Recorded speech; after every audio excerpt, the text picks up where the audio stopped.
வணக்கம். இன்று நாம் பார்க்கப் போவது மெதுவடை அல்லது உளுந்து வடை. தேவையான பொருட்கள்: 1 கப் முழு உளுந்து அல்லது அரை உளுந்து, 2 பெரிய வெங்காயம் பொடியாக நறுக்கியது, 3 பச்சை மிளகாய், 2 சிறிய துண்டு இஞ்சி, சிறிது கருவேப்பிலை, 1 டீஸ்பூன் உப்பு, தேவையான அளவு பொரிப்பதற்கு எண்ணெய், அரை கப் வடித்த சாதம், சிறிது கொத்தமல்லி.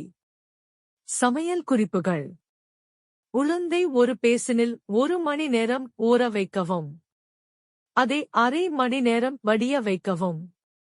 ஒரு பெரிய மிக்ஸி ஜாரில் உளுந்தை, பச்சை மிளகாய், இஞ்சி, கருவேப்பிலை இவற்றுடன் அரைக்கவும். கொஞ்சம் கொஞ்சமாக தண்ணீர் சேர்த்து கடைசியாக வடித்த சாதம் சேர்த்து நன்றாக அரைக்கவும். அரைத்த வடை மாவில் பொடியாக நறுக்கிய வெங்காயத்தை சேர்த்து உப்பு போட்டு கலந்து வைத்துக் கொள்ளவும். இப்பொழுது ஒரு கடாயில் எண்ணெயை வைத்து வடைகளை பொரித்து எடுக்கவும். சாதம் சேர்ப்பதனால் வடை வெளியே மொறுமொறுப்பாகவும் உள்ளே மிருதுவாகவும் இருக்கும். இந்த வீடியோவை பார்த்ததற்கு நன்றி.